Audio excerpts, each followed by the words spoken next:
Yo, what is going on, guys? This is Lord Salapar 141 here, or Expert Legion on YouTube. Today, the reason why I'm here is because I want to give you guys some more additional tips on for beginners and advanced players. Cause Phantom was just released a few minutes ago, or hours actually, and man, I'm starting to hate it. It's easy, but I'm starting to hate it. So let me give you guys some tips on just Specter in general. So let's get started on the first one. So tip number one here is the journal, right? You have all these different ghosts while you're solving the ghost. Whenever you have an evidence, so let's put an example of writing, right?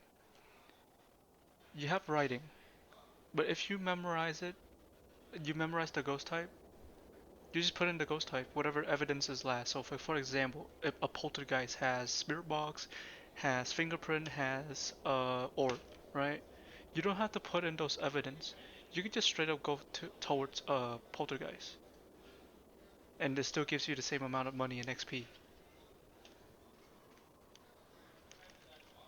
So it's not super time consuming.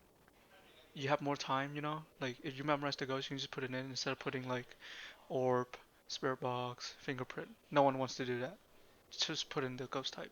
So best tip I could give you the best tip I could give you for this is either memorize it or have it write down on a notebook, like I used to have a notebook, and I have all the ghost evidence on there instead of clicking the journal and opening it.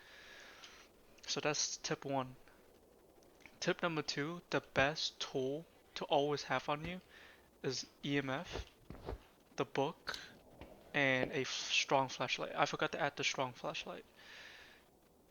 So usually you have a strong flashlight and you go, and the reason why it's good is just because it's good, right? You find the ghost room, you're gonna go in, you're gonna see, okay, EMF 2, I can put the book down. I wait for the spirit box, my teammate with the spirit box and the ghost goggles, they'll come in, right?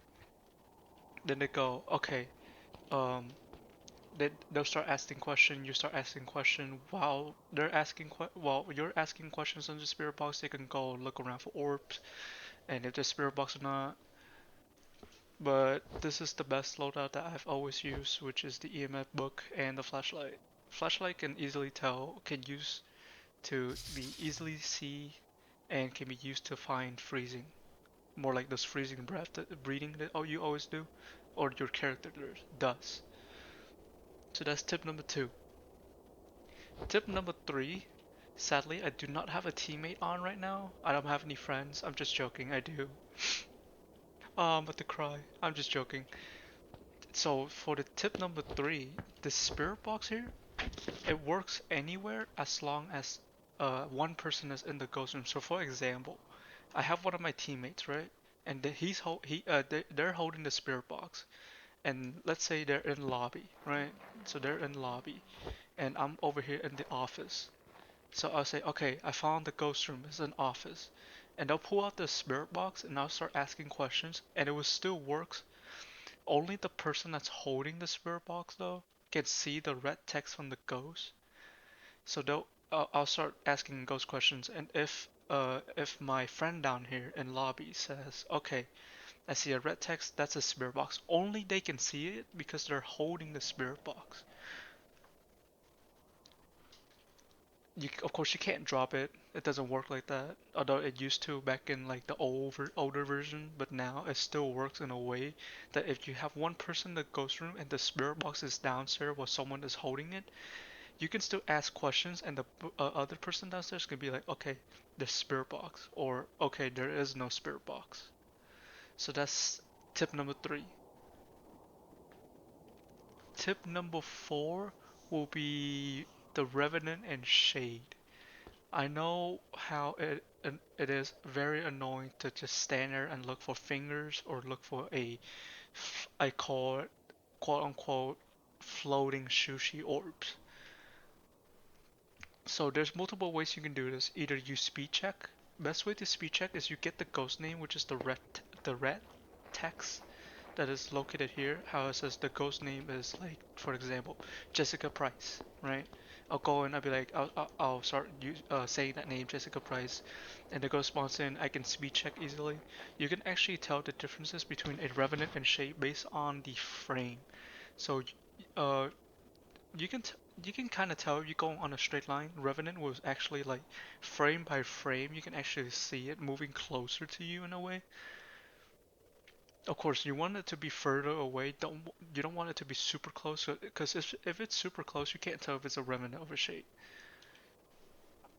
And also, about another tip of revenant and shade is if you're standing in the ghost room for a long time, right? So example, you have the ghost goggles, and you're standing in there and you don't see a single orb for I'm saying like 5 to 7 minutes, right? Just go if there's no orb, go for fingerprint. Literally, if there's no orb, just go for fingerprint. And like if fingerprint doesn't pop up after 5 or 7 minutes, then go for orb. Go back and forth like that. So if there's no orb, that's fingerprint. If there's no fingerprint, go for orb with the revenant and shade only. That's very easily to do. So that's it for all the tips. If you have any questions, please do leave them in the comment. If you have like, you want to know more about the game, please do leave them in the comment too. I'll try to answer them. But that's it for today's video. Thank you guys for watching. This is additional tips for beginners and advanced players. Hope you guys enjoy. Please, like I said, leave a comment under if you have any more questions. I'll try to answer them. But that's it. Thank you, and bye bye.